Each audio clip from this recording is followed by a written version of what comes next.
Gau batean nire emazte eta seme alabekin etxera gindoa zen. Etxera iristean, konturatzen gea gure 3 hilabeteko alaba txikiaren txupetea bidetik erori zaigula. Eta orain zer egiten dugu, esaten diot kezkatuta nere emazteari. Gure alabak gau guztian ondo lo egiteko txupetea behar du, ze bestela ez da lasai egoten eta ezin du lorik egin. Orduan, mugikorreko linterna jarrita, hortxe atera nintzen kalera txupetaren bila. Gauerdia iritsi eta etzen inondik agertzen txupete hori. Azkenean, etxita nire emaztearengana joan nintzen berri txarra ematera. Txupetea etzegon inondikan. Gaua al izan genuen bezala pasa genuen, eta hurrengo goizean berriro atera nintzen txupetearen bila.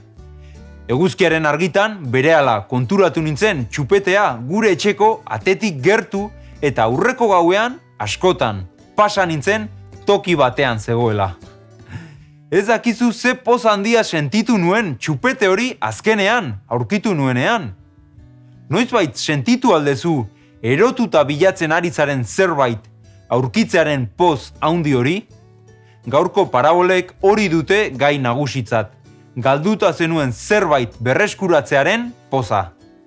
Jesusek galdu ziren 3 gauzei buruzko parabolak kontatu zituen. Ardi bat, txanpon bat eta seme bat.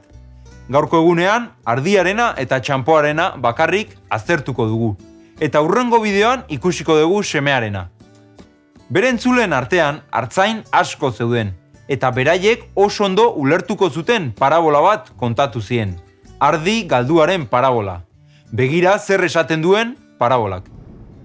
Zuetako nor 100 ardi izan eta bat galtzen bazaio ez da beste 99 larrean utzirik galduaren bila joaten aurkitu arte, eta aurkitzen duenean lepoan hartzen du poz-pozik eta etxeratzean adiskideak eta auzokoak bildu eta esaten die.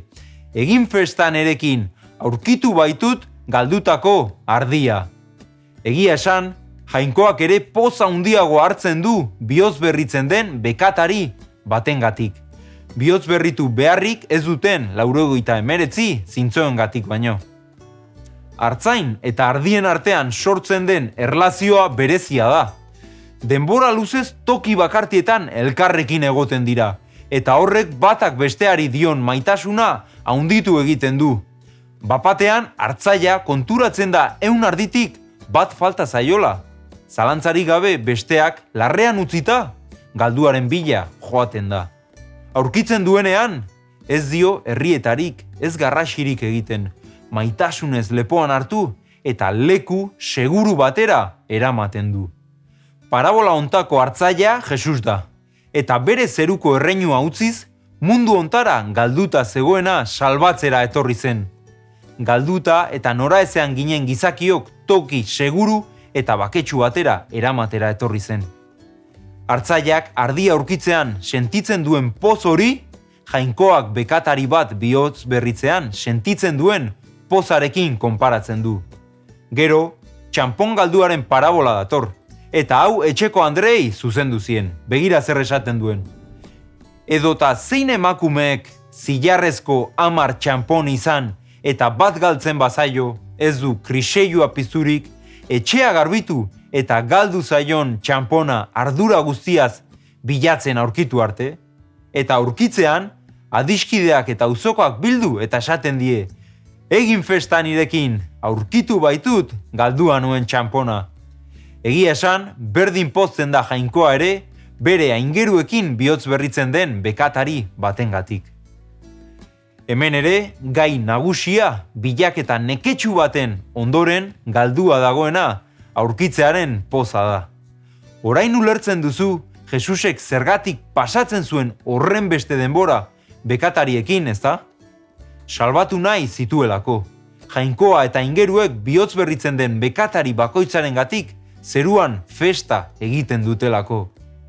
Galduen 3 paraboletako protagonistek, hau da, ardiak, txanponak eta semeak zerbait dute komunean, galduta daudela, baina zerbaitek desberditzen diete. Ardiak adibidez, badaki galduta dagoela, baina ez daki zein den galduta ez egoteko bidea.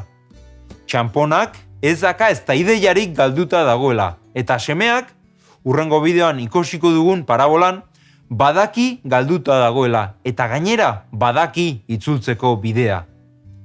Mundu hontan, 3 talde horietako pertsonak daude. Batzuk badakite galduta daudela, baina ez dakite zer egin. Ez dakite Jesus dela galduta ez egoteko irtenbide bakarra. Beste batzuk, txanponaren antzera, galduta daude, baina ez dira hortaz konturatzen. Eta azkenek badakite galduta daudela, eta gainera badakite Jesus dela galduta ez egoteko bidea, baina zoritxarrez ez dira harengana joaten. Parabola hauek zalantzarik gabe erakusten digute, Jainkoak guztien salbazioa nahi duela. Berarentzat poz handia dela berarengandik urrun dagoen norbait harengala hurbiltzea. Festa egiten dute zeruan, utzidazu esaten, jaunarentzat balio izugarria duzula, eta harentzat gauzarik preziatuena zarela. Edozer egiteko prest egon zen zuk salbu izateko. Hori gurutzean ikusi dezakegu, non Jesusek bere bizia eman zuen, galduta ginen guztiak berreskuratu eta betirako harekin egoteko. Orain badakizu zein den galduta ez egoteko bidea. Jesus, utziozu zure bihotzean sartzen, eta mirari izugarriak egingo ditu zure bizitzan. Hurrengo bideoan, seme galduaren parabolak ezkutatzen dituen irakaspen harrigarriak aztertuko ditugu. Etzazu galdu, Jainkoak bedeinka zaitzala lagun.